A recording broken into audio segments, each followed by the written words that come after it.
Hey, good morning, everybody. It is Thursday, and so I'm going to try something today that maybe I'll remember to do next week. I don't know.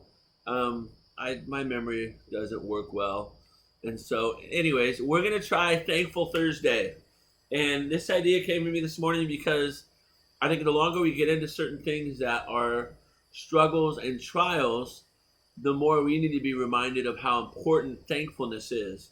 And I've noticed that in the last few days, as you watch Facebook, you watch the news, people are getting restless, and understandably so. People are getting, they're complaining a little more. They're just getting tired of the situation we're in, especially when to them it may seem like, we see these numbers, but we see them wanting to do this. So, there's understandable questions, but it's also understandable why many want to still show caution. So I want to throw out a challenge to you, and maybe something that we put into practice for a while, which is something we just simply call Thankful Thursday. And so, there's a few things I want to think about. Many of us, our complaints in our culture honestly come from a place of inconvenience.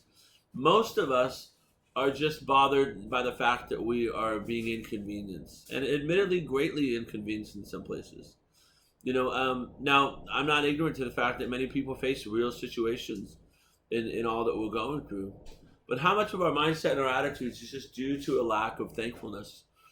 I look at what we're going through, and while I'm very much ready to be back into certain normal modes of life, I'm also really grateful for what this season has given to us. And so I want to share with you some things that I'm thankful for.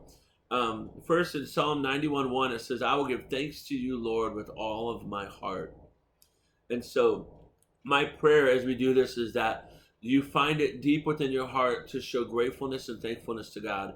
And that if you can't find it there, then maybe that's the first place you begin to pray to God for help. That God, where do I find from a grateful heart thanksgiving to you? And so what am I thankful for this season? First, I'm thankful that gas is cheap. We have not seen it this low in I don't know how long. I remember as a kid, first time I ever had to buy gas when I got my license was under $1. So it's been phenomenally low.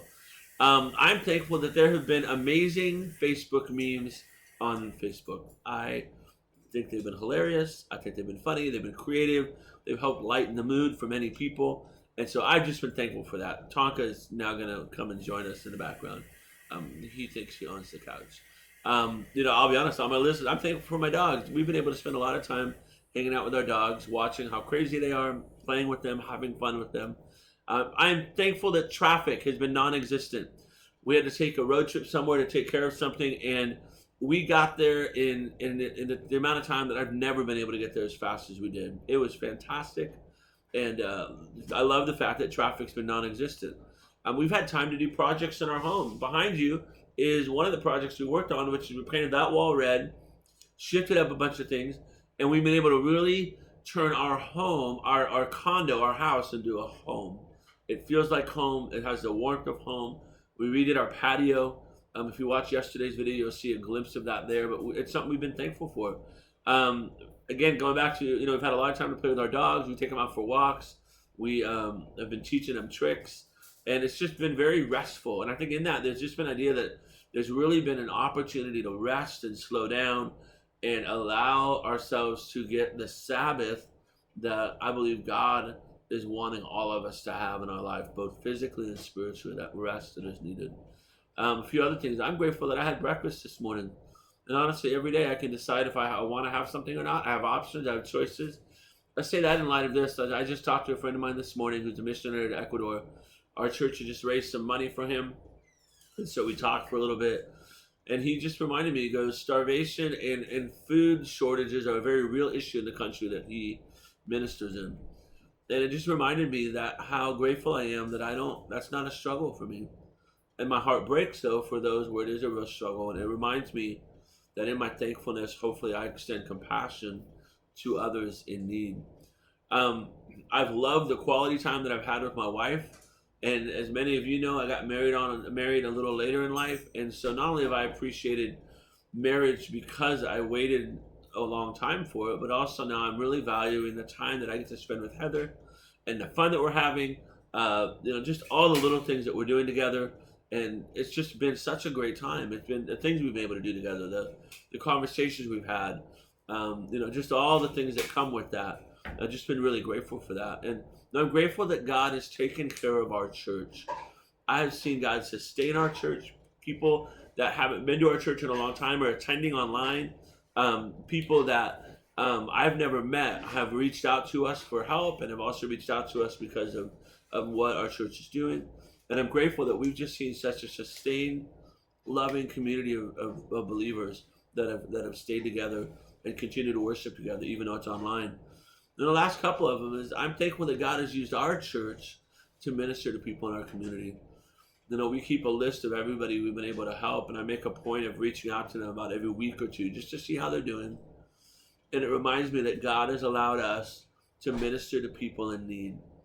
And I don't know if it will ever benefit our church, and that's not the reason we do it. I may never see them again. It may be we help them and then they go back into whatever, but we have been used by God to help meet the needs of people. And I realized the last couple of things is I still have everything I need. Do you know that I have everything I need? I have my wife. I have a home. I'm able to eat a meal every day. We have been taken care of financially.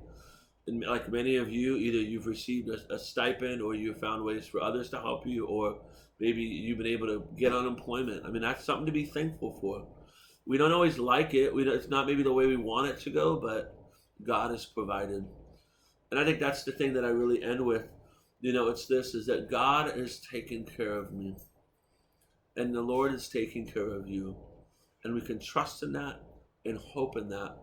And therefore, the thing I'm grateful for is the faith I have in my God, the faith I have in knowing that God is faithful, God is true. He is the same yesterday, today, and forever. And in that, I can trust, I can hope. And so I'm thankful because God is who He is. 1 Chronicles 16:34, we know it well. Give thanks to the Lord, for He is good, and His love endures forever. So in this season, check your heart and ask yourself this simple question: what are you thanking God for today?